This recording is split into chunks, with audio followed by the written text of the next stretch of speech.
Kodagu channel ವಾರ್ತೆಗಳ ಪ್ರಾಯೋಜಕರು Muliya Keshav Bhat and sons, Madikeri, Gonikoppa, Puttur, Bengaluru. Bharati radio house, electronic ಉಪಕರಣಗಳ ಬೃಹತ್ ಮಳಿಗೆ, ಗಣಪತಿ ಬೀದಿ, ಮಡಿಕೇರಿ, ಮುಖ್ಯ ರಸ್ತೆ, Gonikoppal. A to Z supermarket, Vishwamanava double road, Kuvempu Nagar, Mysuru. Wood look furniture, ಪೀಠೋಪಕರಣಗಳ ಬೃಹತ್ ಮಳಿಗೆ, ಆಲ್ವೆಸಲ್ ಟವರ್, ಕೊಯ್ನೂರು ರಸ್ತೆ, ಮಡಿಕೇರಿ. ಶಾರದಾ ಜ್ಯುವೆಲರಿ, ಕೊಡಗಿನ ಸಾಂಪ್ರದಾಯಿಕ ಆಭರಣಗಳ ವಿಶಾಲ ಮಳಿಗೆ, Aras road, Mysuru. Rohan city residential and commercial, Vijay, Mangaluru. ZRN Kaveri silks, art and craft emporium, ಅಪ್ಪಟ ರೇಷ್ಮೆ ಸೀರೆಗಳ ಮಳಿಗೆ, ಮೈಸೂರು ರಸ್ತೆ, ಮಡಿಕೇರಿ. ಕುಶಾಲನಗರ ಬ್ಲಾಕ್ ಕಾಂಗ್ರೆಸ್ ಸಮಿತಿ ವತಿಯಿಂದ ಮಾಜಿ ಪ್ರಧಾನಿ ದಿವಂಗತ ಮನಮೋಹನ್ ಸಿಂಗ್ ಅವರಿಗೆ ಶ್ರದ್ಧಾಂಜಲಿ ಸಭೆ ಬ್ಲಾಕ್ ಕಾಂಗ್ರೆಸ್ ಕಚೇರಿಯಲ್ಲಿ ಏರ್ಪಡಿಸಲಾಗಿತ್ತು. ಮನಮೋಹನ್ ಸಿಂಗ್ ಅವರ ಭಾವಚಿತ್ರಕ್ಕೆ ಪುಷ್ಪಾರ್ಚನೆ ಮಾಡಿದ ಪಕ್ಷದ ಮುಖಂಡರು, ಕಾರ್ಯಕರ್ತರು ಮೃತರ ಆತ್ಮಕ್ಕೆ ಶಾಂತಿ ಕೋರಿದರು. ಈ ಸಂದರ್ಭ ಮಾತನಾಡಿದ ಕುಶಾಲನಗರ ಬ್ಲಾಕ್ ಕಾಂಗ್ರೆಸ್ ಅಧ್ಯಕ್ಷ VP ಶಶಿಧರ್, ನಾಡಿನ ಪ್ರಸಿದ್ಧ ಆರ್ಥಿಕ ತಜ್ಞ ಮುತ್ಸದ್ದಿ ಮನಮೋಹನ್ ಸಿಂಗ್ ಅವರು ದೇಶವನ್ನು ಅತ್ಯಂತ ಕಠಿಣ ಆರ್ಥಿಕ ಮುಗ್ಗಟ್ಟಿನ ಕಾಲಘಟ್ಟದಲ್ಲಿ ರಾಷ್ಟ್ರಕ್ಕೆ ಪ್ರಗತಿಯ ದಿಕ್ಸೂಚಿಯನ್ನು ತೋರಿದವರು. ಅಂತಾರಾಷ್ಟ್ರೀಯ ಆರ್ಥಿಕ ಸಲಹೆಗಾರರಾಗಿದ್ದ ಅವರು ವಿರೋಧ ಪಕ್ಷದ 1990-91 ಆಡಳಿತದ ಸಮಯದಲ್ಲಿ ವಿದೇಶದಲ್ಲಿ ಭಾರತದ ಚಿನ್ನವನ್ನು ಅಡವಿಟ್ಟು ಸಾಲ ಪಡೆಯಬೇಕಾದ ದುಸ್ಥಿತಿಗೆ ದೂಡಿದ ಹೀನಾಯ ಪರಿಸ್ಥಿತಿಯಿಂದ ಮುಂದಿನ ನರಸಿಂಹರಾವ್ ಸರ್ಕಾರದಲ್ಲಿ ಹಣಕಾಸು ಸಚಿವರಾಗಿ ಚಿನ್ನ ವಾಪಸ್ ತರುವ ಮೂಲಕ ಪಾರು ಮಾಡಿ ಭಾರತದ ಘನತೆ ಗೌರವ ಕಾಪಾಡಿದ ಆರ್ಥಿಕ ತಜ್ಞ ಅಂತ ಬಣ್ಣಿಸಿದರು. ಆ ಕಾಲಘಟ್ಟದಲ್ಲಿದ್ದಂಥ ಭಾರತದ ಪರಿಸ್ಥಿತಿಯನ್ನು ಅವಲೋಕನೆ ಮಾಡಿದಾಗ ದೇಶದ ಆರ್ಥಿಕ ಪರಿಸ್ಥಿತಿಯ ಚುಕ್ಕಾಣಿ ಹಿಡಿದುಕೊಂಡು ಈ ದೇಶವನ್ನು ಇವತ್ತು ಅಂತಾರಾಷ್ಟ್ರೀಯವಾಗಿ ಜಾಗತಿಕ 5ನೇ ಬೃಹತ್ ಬಲಿಷ್ಠ ಆರ್ಥಿಕ ರಾಷ್ಟ್ರವಾಗಿ ರೂಪಿಸಿದರೆ ಅದು ಸಂಪೂರ್ಣವಾದ ಕಾಣಿಕೆ ಡಾಕ್ಟರ್ ಮನಮೋಹನ್ ಸಿಂಗ್ಗೆ ಸಲ್ಲಬೇಕು. ಆ ಸಂಬಂಧವಾಗಿ ನಾವು ಮಾತಾಡ್ತೀವಿ. ಇವತ್ತು ನಮ್ಮ ನಡುವೆ ಇಲ್ಲ. ಆ ಮಹಾನ್ ನಾಯಕ ಕಾಂಗ್ರೆಸ್ಗೆ ಆಗಿದ್ದ ಅನ್ನೋದು ನಮಗೆಲ್ಲ ಗರ್ವದ ಸಂಗತಿ. ಅಂಥ ಮಹಾನ್ ನಾಯಕ ಕಾಂಗ್ರೆಸ್ಗೆ ಆಗಿದ್ದ ಅನ್ನೋದು ನಮಗೆಲ್ಲರಿಗೂ ಬಹಳ ದೊಡ್ಡ ಸಂಗತಿ. ಸೊ ಅವರ ಅಗಲಿಕೆ ಕಾಂಗ್ರೆಸ್ ಪಕ್ಷಕ್ಕೂ ಈ ದೇಶಕ್ಕೂ ಬಹಳ ತುಂಬ ವಯೋಸಹಜವಾದ ಕಾಯಿಲೆ ಇರ್ತಿತ್ತು. ಆದರೆ ಅವ್ರ ಮಾರ್ಗದರ್ಶನ ಆಗತ್ತೆ. ನೋಟ್ ಬಂದಿ ಆದಾಗ, ನೋಟ್ ಪದ್ಧತಿ ನಡೆದಾಗ ಹೇಳಿದ್ರು, it's A organised crime on Indians ಅಂತ. ಇದು ಬಹಳ ದೊಡ್ಡ ಕ್ರೌರ್ಯ ಇದೆ, ಸಂಘಟಿತವಾದ ಒಂದು ಕ್ರೌರ್ಯ ಭಾರತೀಯರ ಮೇಲೆ ಆಗ್ತಾ ಇದೆ. ಬಹಳ ಅಪ್ರಬುದ್ಧ ನಿರ್ಧಾರ. ಇಡೀ ದೇಶ ಕಾಯ್ತಿತ್ತು, ಏನು ಹೇಳ್ತಾರೆ ಅಂತೇಳಿ. ಈ ಸಂದರ್ಭ ನಗರ ಕಾಂಗ್ರೆಸ್ ಅಧ್ಯಕ್ಷ ಜೋಸೆಫ್ ವಿಕ್ಟರ್ ಸೋನ್ಸ್, ಕೆಪಿಸಿಸಿ ಮುಖಂಡರಾದ KP ಚಂದ್ರಕಲಾ, ಕೆಪಿಸಿಸಿಯ ಮಂಜುನಾಥ್ ಗುಂಡೂರಾವ್, ಕುಶಾಲನಗರ ಪುರಸಭೆ ಅಧ್ಯಕ್ಷೆ ಜಯಲಕ್ಷ್ಮಿ ಚಂದ್ರ, ಪ್ರಮುಖರಾದ ನವೀನ್ ಗೌಡ, ಜಗದೀಶ್, ಅಶೋಕ್, ರಮೇಶ್ ಮತ್ತಿತರರು ಪಾಲ್ಗೊಂಡಿದ್ದರು.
ಅಪ್ಪಟ್ಟಿಗ ಕಾಂಗ್ರೆಸ್ಸಿಗನಾಗಿ ಒಂದು ಬಹಳ ಜ್ಞಾನವಂತ ಆರ್ಥಿಕ ತಜ್ಞನಾಗಿ ನಮ್ಮ ದೇಶ ಮಾತ್ರ ಅಲ್ಲ ಪ್ರಪಂಚವೇ ಅವರನ್ನು ತಿರುಗಿ ನೋಡುವಂಥ ಸ್ಥಿತಿಯಲ್ಲಿ ಅವರಿದ್ದರು. 94ನೇ ಇಸ್ವಿಯಲ್ಲಿ ಪಿ ವಿ ನರಸಿಂಹರಾವ್ ಅವರ ಪ್ರಧಾನಮಂತ್ರಿ ಆಗಿದ್ದಂಥ ಸಂದರ್ಭದಲ್ಲಿ ಫ್ರೀ ಹ್ಯಾಂಡಾಗಿ ಅವರಿಗೆ ಹಣಕಾಸು ಮಂತ್ರಿಗಳ ಒಂದು ಖಾತೆಯನ್ನು ಕೊಟ್ಟಂಥ ಸಂದರ್ಭದಲ್ಲಿ ಅವರು ಮಾಡಿದಂಥ ಹಲವಾರು ಪ್ರಗತಿಪರ ಯೋಜನೆಗಳು ಇವತ್ತು ಭಾರತದಲ್ಲಿ ನಾವೆಲ್ಲರೂ ಇವತ್ತು ಕಾರಲ್ಲಿ ಓಡಾಡ್ತಾ ಇದ್ದೀವಿ, ಒಳ್ಳೆ ರಸ್ತೆಯಲ್ಲಿ ಓಡಾಡ್ತಾ ಇದ್ದೀವಿ. ಪ್ರತಿಯೊಂದು ಮನೆಯಲ್ಲಿ ಕಾರ್ ಇದೆ, ಬೈಕ್ ಇದೆ, ಆಟೋ ರಿಕ್ಷಾ ಇದೆ, ಇನ್ನೊಂದಿದೆ, ಮತ್ತೊಂದಿದೆ ಅಂತ ಹೇಳಿದರೆ ಅದು ಅವರ ಒಂದು ಯೋಚನೆಯ ಅವರ ಒಂದು ಮುಂದಾಲೋಚನೆ ಒಂದು ಪರ್ವವಾಗಿ ಇವತ್ತೆಲ್ಲ ನಾವು ಅದನ್ನು ಅನುಭವಿಸ್ತಾ ಇದ್ದೀವಿ. ಇವತ್ತು ನಮ್ಗೆ ಯಾರಿಗೂ ಗೊತ್ತಿರಲಿಕ್ಕಿಲ್ಲ ಅವರು ಅವತ್ತು ಏನು ಮಾಡಿರುತ್ತಾರೆ. ದೇಶ ಬಹಳ ಅಧೋಗತಿಗೆ ಇಳಿದೋಗಿತ್ತು. ಅಂಥ ಸಂದರ್ಭದಲ್ಲಿ ದೇಶದ ಒಂದು ಹಣಕಾಸು ಸಚಿವರಾಗಿ ಅವರು ಒಂದು ಕಾರ್ಯವನ್ನು ತೊಡಗಿಸ್ತಾರೆ. ನೀವೊಂದು ಸಭೆನ ಏರ್ಪಡಿಸಿದ್ರು ಡೆಲ್ಲಿಲಿ. ಆ ಸಭೆಯಲ್ಲಿ ಅದೇನು ಸಭೆ ಅಂತ ಹೇಳಿದ್ರೆ ಮಹಿಳೆಯರು ಅಂದರೆ ಆರ್ಥಿಕವಾಗಿ ಬೆಳೀಲಿಕ್ಕೆ ಯಾವ ಥರ ಬೆಳಿಬೋದು ಅನ್ನೋದಕ್ಕೆ ಒಂದು ಅವ್ರದ್ದು ಟಾಪಿಕ್. ಎಷ್ಟೊಂದು ಜನರು ನಾನು ಆ ಥರ ಗಂಭೀರತೆ ಇರೋ ಪರ್ಸನ್ನ ನನ್ನ ಲೈಫಲ್ಲಿ ಇಷ್ಟು 35 ವರ್ಷದಲ್ಲಿ ನಾನು ರಾಜಕಾರಣಿ ನಾನು ನೋಡಿದ ಅವರೊಬ್ಬರು SR ಕೃಷ್ಣ ಅವರು. ಆ ಥರ ಅವ್ರು ಸ್ಟೇಜಿಗೆ ಬಂದಿದ್ದು ಎಲ್ಲ ನನ್ನ ಕಣ್ಣು ಮುಂದೆ ಇದೆ.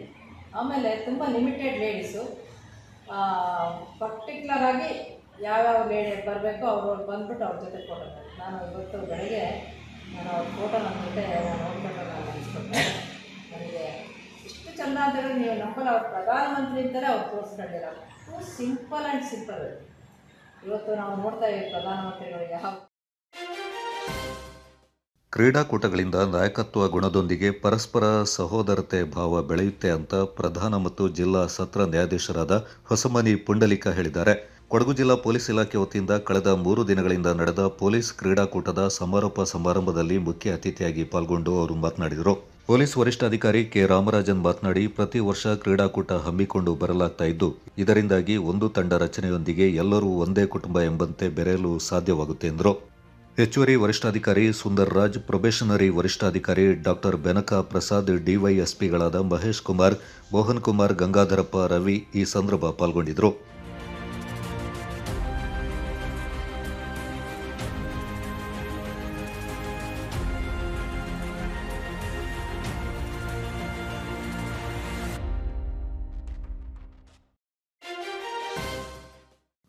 ನಾಪಕ್ಲು ಪಟ್ಟಣದಲ್ಲಿ ಆಟೋ ಚಾಲಕರು ಸಾಕಷ್ಟು ಸಮಸ್ಯೆಗಳನ್ನು ಎದುರಿಸ್ತಾ ಇದ್ದು, ಪರಿಹಾರಕ್ಕಾಗಿ ಗ್ರಾಮ ಪಂಚಾಯಿತಿ ಪೊಲೀಸ್ ಇಲಾಖೆಗೆ ಮನವಿಯನ್ನ ಸಲ್ಲಿಸಿದ್ರೂ ಯಾವುದೇ ಕ್ರಮ ಕೈಗೊಂಡಿಲ್ಲ ಅಂತ ಆರೋಪಿಸಿರುವ ಆಟೋ ಚಾಲಕರು ಸೋಮವಾರದಂದು ಬೆಳಿಗ್ಗೆ ಗ್ರಾಮ ಪಂಚಾಯಿತಿ ಎದುರು ಆಟೋಗಳನ್ನು ನಿಲ್ಲಿಸಿ ಪ್ರತಿಭಟನೆ ನಡೆಸಲಾಗುವುದೆಂದು ಆಟೋ ಚಾಲಕರ ಸಂಘದ ಅಧ್ಯಕ್ಷ ಟಿಪಿ ಸುಕುಮಾರ್ ಹೇಳಿದ್ದಾರೆ. ಪಟ್ಟಣದಲ್ಲಿ ಆಯೋಜಿಸಿದ ಆಟೋ ಚಾಲಕರ ಮತ್ತು ಮಾಲೀಕರ ಸಂಘದ ಸಭೆಯಲ್ಲಿ ಪಾಲ್ಗೊಂಡು ಅವರು ಮಾತನಾಡಿದರು. ಆಟೋಗಳ ನಿಲುಗಡೆಗಾಗಿ ನಾಪಕ್ಲು ಮಡಿಕೇರಿ ಮುಖ್ಯ ರಸ್ತೆಯಲ್ಲಿ 120 ಮೀಟರ್ ಅಂತರದಲ್ಲಿ ಅವಕಾಶ ಕಲ್ಪಿಸಿಕೊಡುವಂತೆ ಪೊಲೀಸ್ ಇಲಾಖೆಗೆ ಮನವಿ ಸಲ್ಲಿಸಲಾಗಿತ್ತು. ಆದರೆ ಇದುವರೆಗೆ ಯಾವುದೇ ಕ್ರಮ ಕೈಗೊಂಡಿಲ್ಲ. ಗ್ರಾಮ ಪಂಚಾಯಿತಿ ಸೂಕ್ತವಾಗಿ ಸ್ಪಂದಿಸ್ತಾ ಇಲ್ಲ ಅಂತ ಆರೋಪಿಸಿದರು. ಸಂಘದ ಗೌರವಾಧ್ಯಕ್ಷ ರಜಾಕ್ ಎಮ್ಮಿ, ಸಂಘದ ಕಾರ್ಯದರ್ಶಿ ಪ್ರತೀಶ್, ಖಜಾಂಚಿ ಹಂಸ ಕೂರಳಿ, ಆಟೋ ಚಾಲಕರ ಸಂಘದ ಸದಸ್ಯರು ಈ ಸಂದರ್ಭ ಪಾಲ್ಗೊಂಡಿದ್ದರು. Kodagu channel news, Duggala Sadananda, Napoklu. ಇದ್ರ ಬಗ್ಗೆ ನಾವು ಮನವಿಯನ್ನು ಹಲವಾರು ಸತಿ ನಾವು ಪಂಚಾಯತಿಗೆ ಕೊಟ್ಟಾಯಿತು. ಏನು ಅಂತಂದ್ರೆ ಮೇನು ನಾಪಕ್ಲು ಸಣ್ಣ ಪಟ್ಟಣ ನಿಜ ಅಂತಂದ್ರೆ ಅದರಲ್ಲಿ ನಮಗೆ ಈಗ ಆಲ್ರೆಡಿ 200 ಆಟೋಗಳಿದೆ. ನಾಪಕ್ಲಲ್ಲಿ 200 ಆಟೋಗಳಲ್ಲಿ ಆಲ್ರೆಡಿ ಪೊಲೀಸ್ ಸ್ಟೇಷನ್ ಅಲ್ಲಿ ನೋಂದಾವಣೆ ಆಗಿರುವಂತದ್ದು 169. ನೋಂದಾವಣೆ ಆಗದೇ ಇರುವಂತದ್ದು ಒಂದು 40 ಆಟೋಗಳು ನಾಪಕ್ಲಲ್ಲಿ ಇದೆ. ಅಂತಂದ್ರೆ ನಮಗೆ ಆಲ್ರೆಡಿ ಈಗ ಇರುವಂತಹ ನಿಲ್ದಾಣದ ವ್ಯವಸ್ಥೆ ಅಂತ ಹೇಳಿದ್ರೆ ನಾಪಕ್ಲಿಂದ ಬೇತು ರಸ್ತೆಯಲ್ಲಿ ನಿಲ್ದಾಣದ ವ್ಯವಸ್ಥೆ ಇರೋದು ಕೇವಲ 120 ಮೀಟರ್. ಪರಿಶೀಲನೆ ಆಯಿತು. ನಾಪಕ್ಲು ASA ಅವರು, ಪೊಲೀಸ್ ಡಿಪಾರ್ಟ್ಮೆಂಟು, ಪಂಚಾಯತಿಯವರು ಎಲ್ಲರೂ ಸೇರಿ ಬಂದು ಈ ಸ್ಥಳವನ್ನು ನೋಡಿ ಆಯಿತು. ನೋಡಿ ಆಗಿ ಅವರು ನಮಗೆ 120 ಮೀಟರ್ ಮೈನ್ ರಸ್ತೆಯಲ್ಲಿ, ನಾಪಕ್ಲಿಂದ ಮಡಿಕೇರಿ ರಸ್ತೆಯಲ್ಲಿ 120 ಮೀಟರ್ ನಿಮಗೆ ಸ್ಟ್ಯಾಂಡ್ ಅನ್ನು ಕೊಡ್ತೀವಿ ಅಂತ ಆಯ್ತು. ಅಂದ್ರೆ ಇದೆಲ್ಲ ಇಷ್ಟೆಲ್ಲ ಕಳೆದ್ರು ಇದುವರೆಗೆ ಯಾವುದು ಪೊಲೀಸ್ ಇಲಾಖೆ ಆಗಲಿ, ಈ ಕಡೆ ಗ್ರಾಮ ಪಂಚಾಯತಿ ಆಗಲಿ ನಮ್ಮ ಬಗ್ಗೆ ಯಾವುದೇ ಒಂದು ಇದನ್ನು ತಗೊಳ್ತಾ ಇಲ್ಲ ಅವರು. ಹೇಳಿದ್ರೆ ಅವ್ರಿಗೆ ಏನು ಅಂತ ಹೇಳಿದ್ರೆ ಒಟ್ರಾಸ ಅವ್ರು ಏನೋ ನಿಲ್ಸ್ಕೊಳ್ತಾರೆ, ಯಾವ ತರ ಹೋಗ್ತಾರೆ ಅಂತ ಹೇಳೋ ಉದ್ದೇಶದಿಂದ ಅವರಿದ್ದಾರೆ.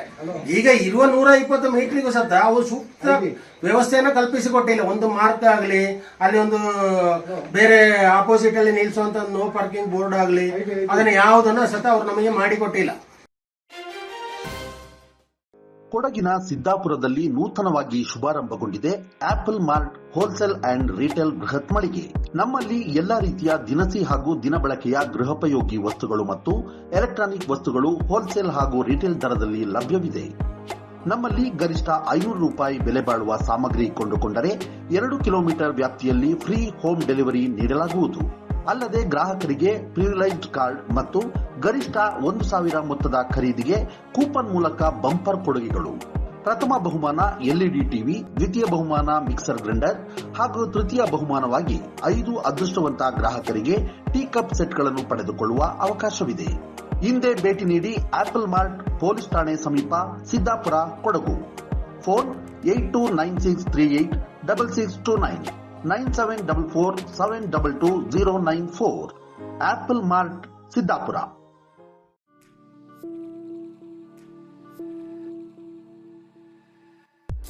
ಮಡಿಕೇರಿಯಲ್ಲಿ ನೂತನವಾಗಿ ಆರಂಭಗೊಂಡಿದೆ.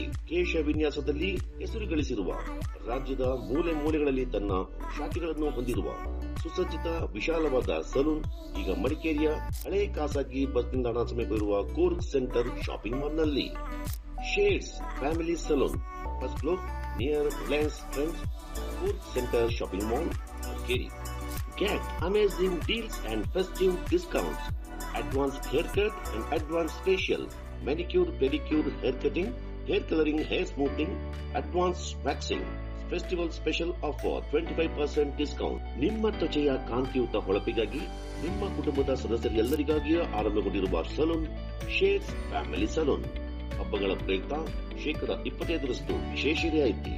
Visit today Shades Family Salon, first floor near Reliance Trends, Food Center Shopping Mall near Old Private Bus Stand, Madikeri. Call for appointment 6360153611. Shades Family Salon, Madikeri.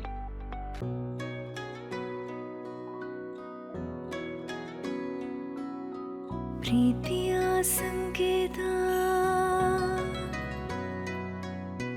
ಅಳಿಯದ ಸಂಬಂಧ,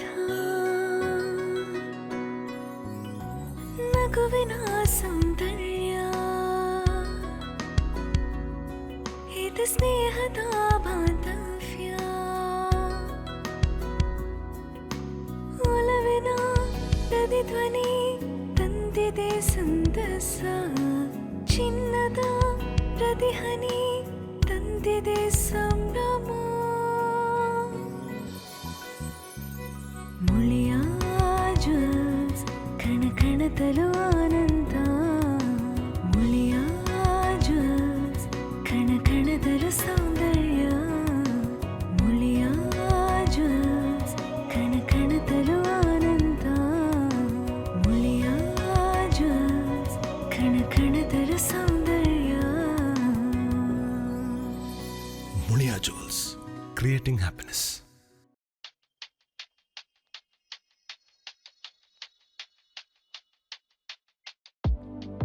Shining senses in your life.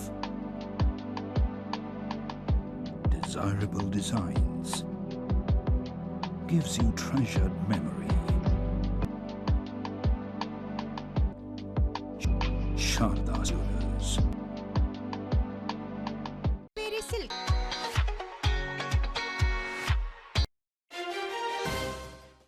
ಗುರುವಾರ ರಾತ್ರಿ ನಿಧನರಾದ ಮಾಜಿ ಪ್ರಧಾನಿ doctor Manmohan Singh ಅವರಿಗೆ ಶ್ರದ್ಧಾಂಜಲಿ ಅರ್ಪಿಸುವ ಸಭೆ ವಿರಾಜಪೇಟೆ ಪುರಸಭೆ ಸಭಾಂಗಣದಲ್ಲಿ ನಡೆಯಿತು. ವಿರಾಜಪೇಟೆ ಪುರಸಭೆ ಅಧ್ಯಕ್ಷರಾದ ಎಂಕೆ ದೇಚಮ್ಮ, ಉಪಾಧ್ಯಕ್ಷೆ ಫೌಜಿಯಾ ತಬಸ್ಸುಮ್, ಬ್ಲಾಕ್ ಕಾಂಗ್ರೆಸ್ ಅಧ್ಯಕ್ಷರಾದ ರಂಜಿ ಪೂಣಚ್ಚ, ಪುರಸಭೆ ಸದಸ್ಯರಾದ ಮತೀನ್, ಡಿಪಿ ರಾಜೇಶ್, ಮೊಹಮ್ಮದ್ ರಾಫಿ, ನಗರ ಅಧ್ಯಕ್ಷರಾದ ಮಾದಂಡ ತಿಮ್ಮಯ್ಯ, ಹಿರಿಯ ಕಾಂಗ್ರೆಸ್ ಮುಖಂಡರಾದ ಮಾದಂಡ ಪೂವಯ್ಯ, ಚಿಲ್ಲವಂಡ ಕಾವೇರಪ್ಪ, ಮಲೇಟಿರ ಬೋಪಣ್ಣ, ವಕೀಲರಾದ ನರೇಂದ್ರ ಕಾಮತ್, ಮಹದೇವ, ಮಂಜುನಾಥ ಹಾಗೂ ಪುರಸಭೆಯ ನಾಮನಿರ್ದೇಶಿತ ಸದಸ್ಯರಾದ ಮೋಹನ್, ಆತಿಫ್, ಹಮೀದ್ ಸೇರಿದಂತೆ ಕಾಂಗ್ರೆಸ್ ಕಾರ್ಯಕರ್ತರು ಪಾಲ್ಗೊಂಡಿದ್ದರು. ಸಂದರ್ಭದಲ್ಲಿ ಅಂದಿನ ಪ್ರಧಾನಿ ಶ್ರೀ PV ನರಸಿಂಹರಾವ್ ಅವರು ಒಂದು ಮಹತ್ತರವಾದ ನಿರ್ಣಯವನ್ನು ತಗೊಳ್ತಾರೆ. ಅದುವರೆಗೂ ರಾಜಕೀಯದಲ್ಲಿ ಯಾವುದೇ ಒಂದು ಗಂಧಗಾಳಿ ಇಲ್ಲದ ಶ್ರೀಯುತ ಮನಮೋಹನ್ ಸಿಂಗ್ ಅವರನ್ನು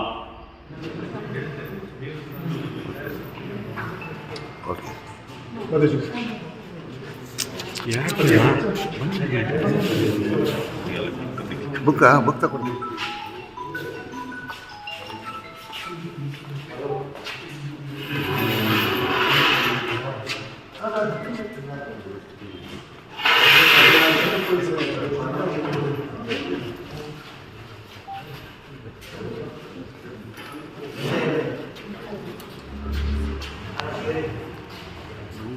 ಈಗ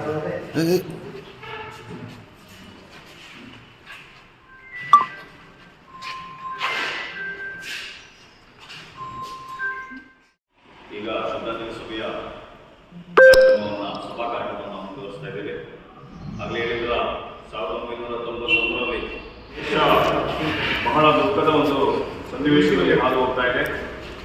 ಇಡೀ ದೇಶಕ್ಕೆ ತಮ್ಮ ಅಮೂಲ್ಯವಾದಂಥ ಆರ್ಥಿಕ ಸಲಹೆಗಳಿಂದ ಜೀವ ತುಂಬಿದಂತಹ ವಿಶೇಷ ಆರ್ಥಿಕ ತಜ್ಞರಂಥ ಇಡೀ ಪ್ರಪಂಚದಲ್ಲಿ ಖ್ಯಾತಿಯನ್ನು ಪಡೆದಂಥ ನಮ್ಮ ಮಾಜಿ ಪ್ರಧಾನಿ ಶ್ರೀಯುತ ಮನಮೋಹನ್ ಸಿಂಗ್ ಅವರು ನಮ್ಮನ್ನು ಅಗಲಿದ್ದಾರೆ.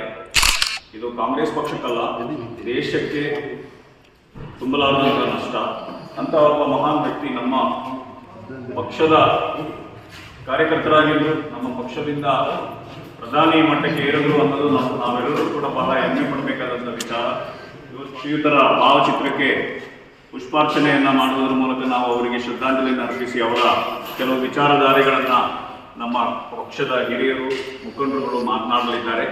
ಈ ಒಂದು ಕಾರ್ಯಕ್ರಮಕ್ಕೆ ಆಗಮಿಸಿರ್ತಕ್ಕಂಥ ಎಲ್ಲ ಕಾಂಗ್ರೆಸ್ ಪಕ್ಷದ ಮುಖಂಡರನ್ನ ಮತ್ತು ಕಾರ್ಯಕರ್ತರನ್ನ ಹಾರ್ದಿಕವಾಗಿ ಕಾರ್ಯಕ್ರಮಕ್ಕೆ ಸ್ವಾಗತಿಸುತ್ತಾ, ಅದೇ ರೀತಿ ಭಾಳಷ್ಟು ಅವಶ್ಯಕವಾದ ಒಂದು ಸಭೆ ಅಂತೇಳಿ ನಾನು ಭಾವಿಸ್ತೀನಿ.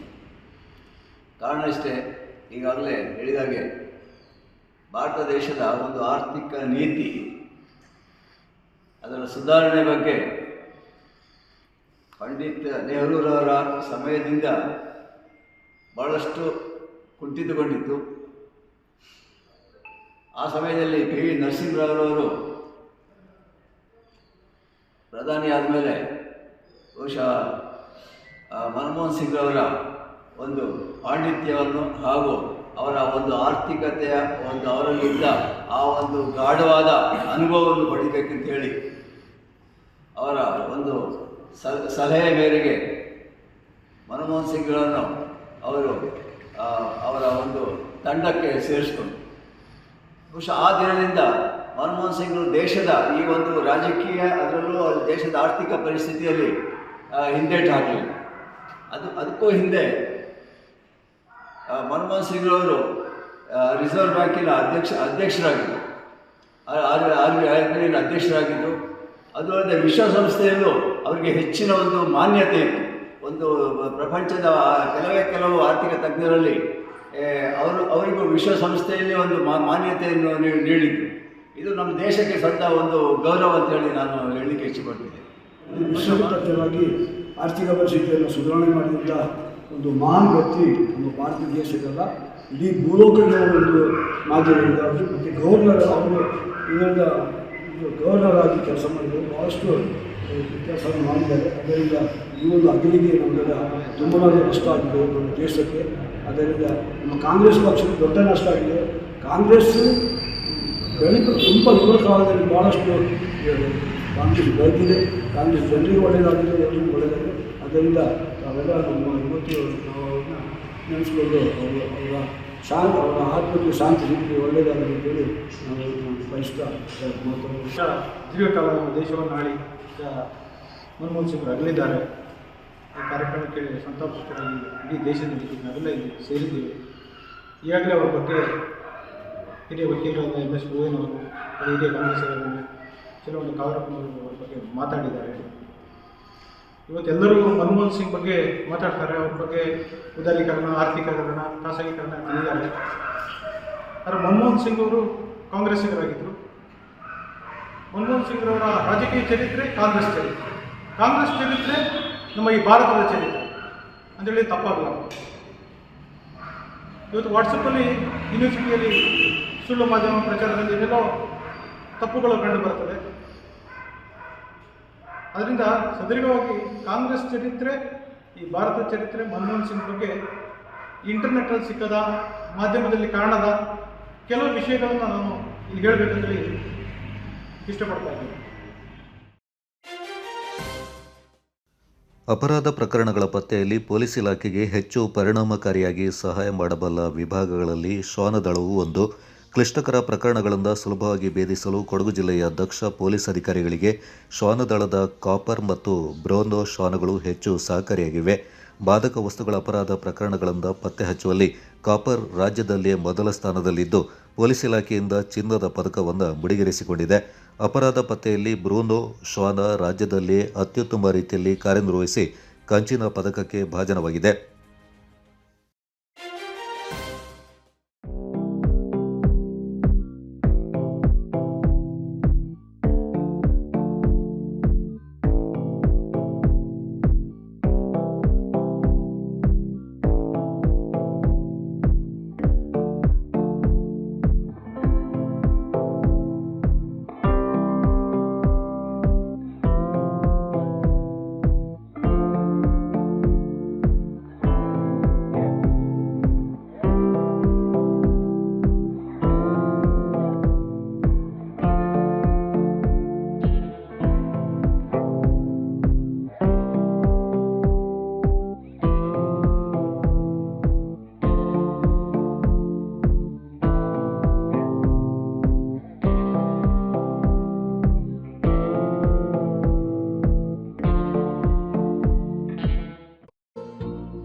ನಮ್ಮ ಸ್ಕೈ ಗೋಲ್ಡನ್ ಡೈಮಂಡ್ ವತಿಯಿಂದ ಸರ್ವರಿಗೂ ದಸರಾ ಹಬ್ಬದ ಶುಭಾಶಯಗಳು.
Bakachi Resto Cafe. Fried chicken, burger, pizza, wraps, mojito, milkshakes and Sanja's hot coffee. Fabins Veg and Non-Veg Restaurant. Special Arabian food, Kui Mandi available here. Near Alvezal Tower, Koinur Road, Madikeri. Phone 9481056600 95351 Visit today Bakachi Resto Cafe. Fabins Family Restaurant, Veg and Non-Veg. Specialist in Kulimindri Biryani. Alvezal Tower, Koinur Road, Madikeri. Mobile 94810-56600 9535146181. Bakachi Resto Cafe. Fabins Family Restaurant. Virajpet Betoli ಗ್ರಾಮದ ಬಾಳುಗೋಡು ನಿವಾಸಿ ನೀಲಮ್ಮ ಮತ್ತು ರಾಜಮ್ಮ ಅವರ ಮನೆಗೆ ವಾತ್ಸಲ್ಯ kit ವಿತರಣೆ ಮಾಡಲಾಯಿತು. ಕಬಡಗೇರಿಯ ಬೊಮ್ಮಿ ಎಂಬ ಮಹಿಳೆಗೆ ವಾತ್ಸಲ್ಯ ಕಿಟ್ ವಿತರಣೆ ಮಾಡಲಾಯಿತು. ಧರ್ಮಸ್ಥಳದ ವೀರೇಂದ್ರ ಹೆಗ್ಡೆ ಅವರ ಪತ್ನಿ ಹೇಮಾವತಿಯವರ ಮಹತ್ವಾಕಾಂಕ್ಷೆ ಯೋಜನೆಯಾಗಿತ್ತು ಎಂದು ಶ್ರೀ ಕ್ಷೇತ್ರ ಧರ್ಮಸ್ಥಳದ ಗ್ರಾಮಾಭಿವೃದ್ಧಿ ಯೋಜನೆಯ ಕೊಡಗು ಜಿಲ್ಲಾ ನಿರ್ದೇಶಕರಾದ ಲೀಲಾವತಿ ಮಾಹಿತಿಯನ್ನು ನೀಡಿದರು. ಪ್ರತಿ ಮನೆಗಳಿಗೆ ಭೇಟಿ ನೀಡಿ ಇಂತಹ ಮಹಿಳೆಯರನ್ನು ಗುರುತಿಸಿ ಅವರಿಗೆ ಅವಶ್ಯಕತೆ ಇರುವ ವಸ್ತುಗಳ ಬಗ್ಗೆ ಮಾಹಿತಿ ಕಲೆ ಹಾಕ್ತಾರೆ. ಶ್ರೇಯ ಅವರ ಮಾಹಿತಿಯಂತೆ ಅಗತ್ಯ ವಸ್ತುಗಳನ್ನು ಶ್ರೀ ಕ್ಷೇತ್ರದಿಂದ ತರಿಸಿಕೊಡುವ ವ್ಯವಸ್ಥೆ ಮಾಡ್ತಾರೆ. ಅಲ್ಲದೆ ಶ್ರೀ ಕ್ಷೇತ್ರದಿಂದ ಮಹಿಳೆಯರಿಗೆ ಮಾಸಾಶನ ಹಾಗೂ ಇನ್ನಿತರ ಸೌಲಭ್ಯಗಳನ್ನು ಒದಗಿಸಲು ಮಾಹಿತಿ ನೀಡಿದ ಹಿನ್ನೆಲೆ ಅಂತಹ ಮಹಿಳೆಯರಿಗೆ ಅಗತ್ಯ ವಸ್ತುಗಳನ್ನು ವಿತರಣೆ ಮಾಡಲಾಯಿತು. ಯೋಜನಾಧಿಕಾರಿ ಬಿ ದಿನೇಶ್ ಈ ಸಂದರ್ಭ ಪಾಲ್ಗೊಂಡಿದ್ದರು. ಮಳೆಗೆ ಇಲ್ಲಿ ಅದು ಇಲ್ಲಿ ಮಳೆಗೆ ಕೊಡಗಿನ ಮಳೆಗೆ ಯಾರೆಲ್ಲ ಇದ್ದೀರಿ? ಈಗ ನಾನು ಒಬ್ಬಳೆ ಮದುವೆ ಆಗಿದೆಯಾ? ಇಲ್ಲ ಆಗಿಲ್ಲ. ಅಕ್ಕ ತಂಗಿಯರೆಲ್ಲ? ಅಕ್ಕ ತೀರೋಗಿ 2 ವರ್ಷ. ತಂಗಿಯ ನಾನು. ಅಣ್ಣ ತಮ್ಮಂದಿರು? ಅವರೆಲ್ಲ ಊರಲ್ಲಿ. ಇಲ್ಲಿ ಒಬ್ರೆ. ಎಷ್ಟು ವರ್ಷದಿಂದ ಇದ್ದೀರಿ? ಇಲ್ಲಿ? ನಾನು ಸುಮಾರು ವರ್ಷ ಆಯ್ತು ಇಲ್ಲಿರೋದು. ಮೊಮ್ಮಕ್ಕಳು ಇದ್ದಾರೆ. ಯಾರ್ದು? ಅಕ್ಕಂದು ಮಗನ ಮಕ್ಕಳು ಬರ್ತಾರೆ ಇಲ್ಲಿಗೆ? ಬರ್ತಾರೆ. ವಾರಕ್ಕೆ ಒಂದ್ಸರಿ ಬರ್ತಾರೆ. ಬರ್ತಾರೆ. ದೇವಸ್ಥಾನಕ್ಕೆ ಬರ್ತಾರೆ ನಿಮಗೆ. ಉಳಿದಂತೆ ನೀವು ಅಡುಗೆ ಮಾಡ್ಕೋತೀರಿ? ಅಕ್ಕೆಲ್ಲ ಉಂಟು. ರೇಷನ್ ಕಾರ್ಡ್ ರೇಷನಲ್ಲಿ ಬರ್ತದೆ. ಸರ್ಕಾರದಿಂದ ಎಷ್ಟು ಬರ್ತದೆ? ಸರ್ಕಾರದಿಂದ ದುಡ್ಡು ಬರ್ತದಲ್ಲ? ಸರ್ಕಾರದಿಂದ ದುಡ್ಡು ಗೊತ್ತಿಲ್ಲ. ವೃದ್ಧಾಪ್ಯ ವೇತನ 1200. 1200 ಅಲ್ವಾ? ಅಮ್ಮ ಗೊತ್ತಿಲ್ಲ. ಅದೆಲ್ಲ ತೊಸನೆ ತಕೊಳ್ಳೋದು. ಧರ್ಮಸ್ಥಳದಿಂದ ಎಷ್ಟು ಕೊಡ್ತಾರೆ? ಅದು 750. ಅದು ಅವತ್ತು. ಈಗ ಎಷ್ಟು ಗೊತ್ತಿಲ್ಲ. ಕೊಡ್ತಾರ? ತಿಂಗಳು ಕೊಡ್ತಾರ? ಅದೇ ಅವಳೇ ಇಸ್ಕೊಳ್ಳೋದು. ಇದಕ್ಕಂತೂ ಹೇಳಲ್ವಾ ನಿಮಗೆ? ನಮಗೆ ಕೊಡೋದಿಲ್ಲ. ಆಸ್ಪತ್ರೆಗೆ ಹೋಗುವಾಗ ಎಲ್ಲ ಖರ್ಚೆಲ್ಲ ಬೇಕಲ್ಲ, ಅದೆಲ್ಲ ಆಯ್ತು. ನಿನ್ನೆನೆ ಹೋಗಿ ನಿನ್ನೆ ಗುರುವಾರ ಅಲ್ಲ ಕಟ್ಟಿಕೊಂಡು ಬಂದಿದ್ದು. ಪ್ರತಿ ವಾರ ಹೋಗ್ತೀರಾ ನೀರ್ ಮಾಡಕ್ಕೆ? ವಾರಕ್ಕೊಂದು ಸರ್ತಿ ಹೋಗ್ತೀರಾ? ನೀರಲ್ಲಿ ತೊಳೆದು ಬಿಟ್ಟು ಚೆನ್ನಾಗಿ ಇದು ಮಾಡಿಬಿಟ್ಟು ಹೋಗುತ್ತದೆ. ನಿಮಗೆ ನೈಟ್ ಕೇಳಿದ್ದೀರಿ, ಸೀರೆ ಉಡಕ್ಕಾಗಲ್ಲ, ನೈಟ್ ಕೊಟ್ಟಿದ್ದಾರೆ, ಒಳ ಉಡುಪು ಕೊಟ್ಟಿದ್ದಾರೆ, ಲಂಗ ಕೊಟ್ಟಿದ್ದಾರೆ. ಏನ್ ಕೊಟ್ಟಿದ್ದಾರೆ? ಲಂಗ ನೈಟಿ ಕೊಟ್ಟಿದ್ದಾರೆ. ನಿಮಗೆ ಸೀರೆ ಉಡಕ್ಕೆ ಕಷ್ಟ ಆಗ್ತದಲ್ಲ, ನೈಟಿ ಬೇಕಾಗಿದಲ್ಲ, ಇಂಥ ನೈಟಿ ಬೇಕಲ್ಲ, ಅದನ್ನೇ ಕೊಟ್ಟು ಕಳಿಸಿದ್ದಾರೆ. ದಿಂಬು ಕೊಟ್ಟಿದ್ದಾರೆ.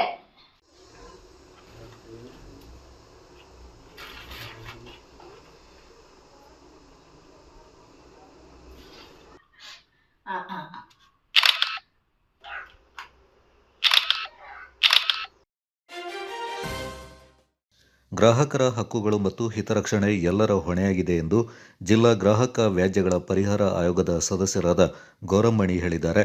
ಜಿಲ್ಲಾಡಳಿತ, ಜಿಲ್ಲಾ ಆಹಾರ, ನಾಗರಿಕ ಸರಬರಾಜು ಮತ್ತು ಗ್ರಾಹಕರ ವ್ಯವಹಾರಗಳ ಇಲಾಖೆ, ಜಿಲ್ಲಾ ಗ್ರಾಹಕರ ಆಯೋಗ ಮತ್ತು ಕುಶಾಲನಗರ ಜಿಲ್ಲಾ ಗ್ರಾಹಕರ ಮಾಹಿತಿ ಕೇಂದ್ರದ ಸಂಯುಕ್ತಾಶ್ರಯದಲ್ಲಿ ಕೂಡಿಗೆ ಮೊರಾರ್ಜಿ ದೇಸಾಯಿ ವಸತಿ ಶಾಲೆಯಲ್ಲಿ ರಾಷ್ಟ್ರೀಯ ಗ್ರಾಹಕ ದಿನಾಚರಣೆ ಕಾರ್ಯಕ್ರಮ ಉದ್ಘಾಟಿಸಿ ಅವರು ಮಾತನಾಡಿದರು. ಜಿಲ್ಲಾ ಗ್ರಾಹಕ ವ್ಯಾಜ್ಯಗಳ ಪರಿಹಾರ ಆಯೋಗದ ಅಧ್ಯಕ್ಷೆ ಡಾಕ್ಟರ್ ರೇಣುಕಾಂಬ, ಜಿಲ್ಲಾ ಆಹಾರ ಮತ್ತು ನಾಗರಿಕ ಸರಬರಾಜು ಇಲಾಖೆಯ ಜಂಟಿ ನಿರ್ದೇಶಕಿ ಕುಮುದಾ ಶರತ್ ಮತ್ತಿತರ ಪ್ರಮುಖರು ಈ ಸಂದರ್ಭ ಪಾಲ್ಗೊಂಡಿದ್ದರು. ಕೊಡಗು ಜಿಲ್ಲೆಯು ವಿಶಿಷ್ಟವಾದ ಸಂಸ್ಕೃತಿಯನ್ನು ಹೊಂದಿದ್ದು ಇಲ್ಲಿನ ಆಚಾರ ವಿಚಾರ ಸಂಸ್ಕೃತಿ ಭಿನ್ನವಾಗಿದೆ ಎಂದು ಕೆನರಾ ಬ್ಯಾಂಕ್ ಮ್ಯಾನೇಜರ್ ಮೂಟೆರ ಅನಿಕೇತ್ ಹೇಳಿದ್ದಾರೆ. ನಾಪಕ್ಲು ಸಮೀಪದ ಮರಂದೋಡ ಗ್ರಾಮದ ಯವಕಪಾಡಿ ಗೌಡ ಸಮಾಜದಲ್ಲಿ ಏರ್ಪಡಿಸಿದ್ದ 45ನೇ ವಾರ್ಷಿಕ ಗೌಡ ಸಂತೋಷ ಕೂಟದಲ್ಲಿ ಮುಖ್ಯ ಅತಿಥಿಯಾಗಿ ಪಾಲ್ಗೊಂಡು ಅವರು ಮಾತನಾಡಿದರು. ಅಂಚೆ ಇಲಾಖೆಯ ನಿವೃತ್ತ ನೌಕರ ಬಾರಿಕೆ ಜನಾರ್ದನ ಮಾತನಾಡಿ, ಸಮಾಜ ಬಾಂಧವರು ಮತ್ತಷ್ಟು ಸಮಾಜಮುಖಿ ಕಾರ್ಯಗಳಲ್ಲಿ ತೊಡಗಿಸಿಕೊಳ್ಳಬೇಕೆಂದರು. ಸಮಾಜದ ಅಧ್ಯಕ್ಷ ಮಂಜಂಡ್ರ ಕೆ ಪೊನ್ನಪ್ಪ, ಶಿಕ್ಷಣ ಇಲಾಖೆ ನಿವೃತ್ತ ನೌಕರ ಪರಿವಾರ ಲೀಲಾವತಿ, ಸ್ಥಳದಾನಿಗಳಾದ ಬಾರಿಕೆ ಜಾನಕಿ, ಮಂಜಂಡ್ರ ಗೀತಾ ನಂಜುಂಡ ಸೇರಿದಂತೆ ಆಡಳಿತ ಮಂಡಳಿಯ ಪದಾಧಿಕಾರಿಗಳು, ಸದಸ್ಯರು ಮತ್ತಿತರ ಪ್ರಮುಖರು ಈ ಸಂದರ್ಭ ಪಾಲ್ಗೊಂಡಿದ್ದರು. ಹಿರಿಯರಾದ ಅನ್ನಮಂಡ ಸರೋಜಿನಿ ಬೆಳ್ಳೆಪ್ಪ ಅವರನ್ನು ಸನ್ಮಾನಿಸಿ ಗೌರವಿಸಲಾಯಿತು. Kodagu channel news, Duggala Sadananda, Napoklu.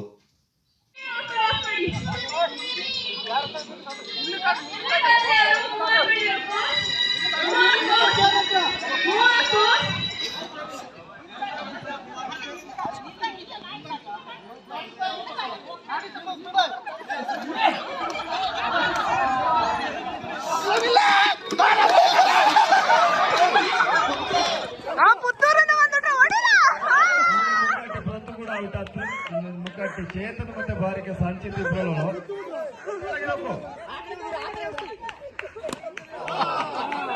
ಮುಗ್ಗಟ್ಟಿ ಕಿರಣ್ ಆ